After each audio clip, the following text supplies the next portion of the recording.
Lakers finals in 1970? Knicks fans do. They also remember how Willis Reed came hobbling back inside Madison Square Garden to lead his team on to victory.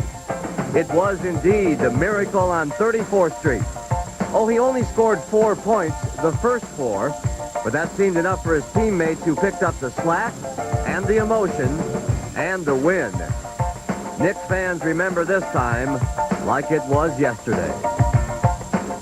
And what a difference he made that night. What a difference a week makes, huh? Last week about this very time, we were touting Dallas as the beat the Lakers team. Now the Mavs were upset by the surprising Seattle Supersonics. They went into Houston yesterday and beat the Rockets at home. Let's take a look at this series now, and your tour guide is James Brown. Fresh from their first-round upset of the Dallas Mavericks, the Seattle Supersonics, a hungry group of unheralded players, came to Houston and stole Game 1 in their Western Conference semifinal with the Rockets. An emerging superstar with the Sonics is 6'7" guard Dale Ellis, who's continued his high-scoring ways.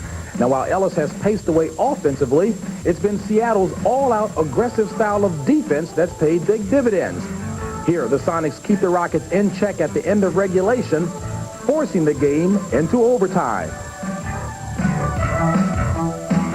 We feel great. You know, we're on an emotional high from the Dallas victory. We just didn't want to have any mental letdowns, emotional letdowns from that, and we didn't. We came out playing an enthusiastic basketball. If we continue to play this way, we're going to be okay. In overtime, the ever-present Ellis gets an excellent pass to help Seattle start to pull away. And it was Ellis again who closed the door on the Rockets with this three-pointer to make it 109-104 as Coach Bernie Bickerstaff's troops are victorious in Game 1. Well, I don't know. We're just having a lot of fun, and hopefully we can come back out, like I said, and solidify things and continue to execute offensively and defensively, and who knows. So Seattle will try to keep its upset string alive as they take on the Rockets in Game 2 Tuesday night here in Houston. Reporting for At the Half, I'm James Brown. All right, let's stay out west for a while and have some fun. How do you describe a guy who once says, "I don't jog because I want to be sick when I die," or who claims he asked a player once for his church preference and the player said, "red brick," or a guy who's so overweight he got on a scale one time, one of those ones that gives you your fortune, and the fortune said, "come back next time alone"? How do you describe Frank Layden? Bill Raftery volunteered for this one. Raft at the Half.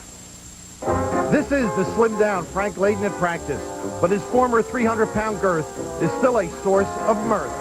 People say in Salt Lake that they're happy you fight opponents better than you fight the bulge. Oh, you're not kidding. I'll tell you, I go up and down. It's unbelievable. You know, last week I was standing on a corner, and I was wearing a blue suit and a yellow hat. 4 people came over and dropped off film.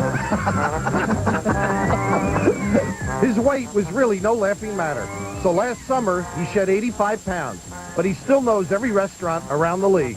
It's not easy to keep up with you. Well, I love it here because they got all these different ethnic foods, and I think they held the Kale Peptade Festival here last year. I'm not sure. I understand the Jazz pregame meals is something to see. Well, I'll tell you what, I don't eat with the team. That would be more than I could stand. It's bad enough watching them play. He doesn't always see the whole game. Last month in Dallas, he was ejected. His farewell theatrics cost him $1,000, but it was worth it. And he raises his hand to the applause of the crowd. Frank Layden. I hope that we can make people laugh. I think we can excite people. I hope that when they leave the arena, they say, hey, Frank did a good job. He gave us a good day. He gave us some money for it. It's no wonder spectators love Layden. He started a Nuggets rooter after the fan won a halftime shooting contest. I grabbed him. I pulled him in the huddle. We were down by about 25. So I said, son, you're doing very well tonight, and we're doing lousy. So I sent him out. And the referees were about to put the ball in play, and then all of a sudden they stopped the game and realized what happened. During the Golden State and Jazz series, it was more like a prize fight at times, and one of the nights, Frank Layden opened the game with a Groucho Marx nose and glasses.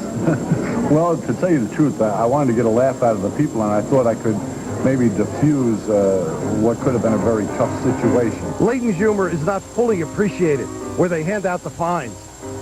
Commissioner Stern, if you are listening, if I say good things, do I get money back? For CBS Sports, I'm Bill Raftery. I'll tell you one thing. That commissioner's a semi-good guy. And he can coach as well. A couple of notes before we get you back to the game now. Kevin McHale, it turns out, now has a hairline fracture in his right foot. He also has a right sprained ankle. His condition is said to be day-to-day. Kentucky Derby favorite Demons Begon is resting comfortably now after pulling up during yesterday's race because of bleeding. They're going to make a decision in about a week or so whether or not the colt will run in the Preakness. And some sad news this afternoon. Hernell Jeep Jackson, a member of Texas El Paso's basketball team, died suddenly yesterday after a practice game. An autopsy and toxicology test is pending. Jackson was 23 years old. A commercial and a station break. If you can dream it, you can do it. Today, the Prudential can show you a new world of financial opportunities. Look to the Rock for mutual funds, stocks and bonds. Feel its strength in CDs, insurance and mortgages. With the right choices, the right guidance, the sky's the limit. The Prudential. Your Rock in financial services. This is CBS.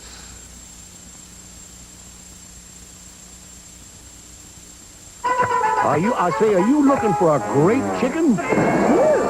Not me, Gail. Now shoot. Like I was saying, if you want great chicken, go to Kentucky Fried Chicken. They're famous for finger-licking good chicken. And with great fixings like hot buttermilk biscuits and fresh coleslaw. The Colonel's is always a great place to get a great meal. You see, great chicken's not so hard to find. Kentucky Fried Chicken, we do chicken right. She talked me into it. Yes. It all starts when Dan's girlfriend asks him to spend a week with her in a tropical paradise, only he can't go because he flunks chemistry. Then his teacher says it's okay, but he misses the flight, so he gets there late and she's already at sea. No! So he goes after her in this insane sailor's old boat and gets caught in a storm. Then he tries to get to her by air, but the plane's hijacked. Then he gets thrown in jail and the sailor blows up the jail. They get him out. They both escape in a jeep with half the country chasing after them. Then he finally tracks down his hero, but he's got to rescue her and make people smuggler types and stole her family's yacht and have lots of guns. And then you'll never guess what happens. John Cusack, Robert Loggia, Hot Pursuit, rated PG-13. Starts Friday, May 8th at select theaters. Check your newspaper for showtime. Why make 2 trips? And why wait? At LensCrafters, you can have quality eyeglasses in about an hour. Even tough prescriptions like trifocals and bifocals. Listen. I've gotten bifocals, and I've gotten less than an hour. Less than 45 minutes. 50 to 55 minutes. It was fast, but it wasn't rushed. Why make 2 trips? LensCrafters, Barton Creek Mall, Highland Mall, and the Arboretum.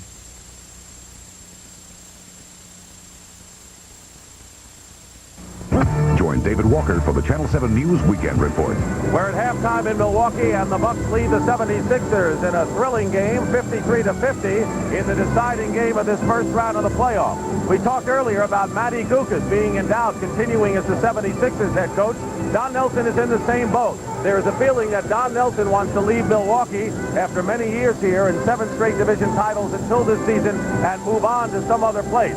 There apparently has been a breach with the owner of the team, Herb Cole, and they've been talk of compensation if Don Nelson can get out of his contract, which still has several years to run. On top of that, he has been thrown out by Earl Strom as a result of this play in the first half of the game. There's Julius Erving defending, and Ricky Pierce charging in was called for the offensive foul, and as a result of that play, it was actually Paul Pressey. Don Nelson went into a rage and was thrown out of the game. James Brown is outside of the Milwaukee dressing room. James, do you have an update on this thing? Okay, Dick, indeed, I talked with 3 of the players and 1 assistant coach when they came out of the locker room. They indicated that Don Nelson had regained his composure and spent most of the halftime talking X's and O's, strategy and tactics. I did ask the players and the assistant coach very candidly about the low boiling point and his relationship with Herb Cole. They begged off of that question. They said they would like to think that Don Nelson has spent 7 years here. His experience would serve him well in this kind of situation, and he wouldn't let it affect him. Back to you, Dick. Thank you, JB. You know, Tommy, there are a lot of conditions in the contract that Don Nelson has. 2 years no compete where he can't coach or be player personnel director. There are a lot of complications in the Don Nelson situation. How can you sort this out at this point? I think what's going on with Don Nelson is that he's a very emotional guy. He throws himself into a situation 100%. I think his relationship with the owner has been frustrated. It's not a good working relationship. I think he wants to leave, and I think not to leave to go to another team. He may just want to take a couple of years off and do some fishing. I think he's a classic, needs to get his batteries recharged type of situation. All right, one of the many stories we have here in this deciding game. Don Nelson, who's out of the game. And we'll be back with the second half coming up in just a moment.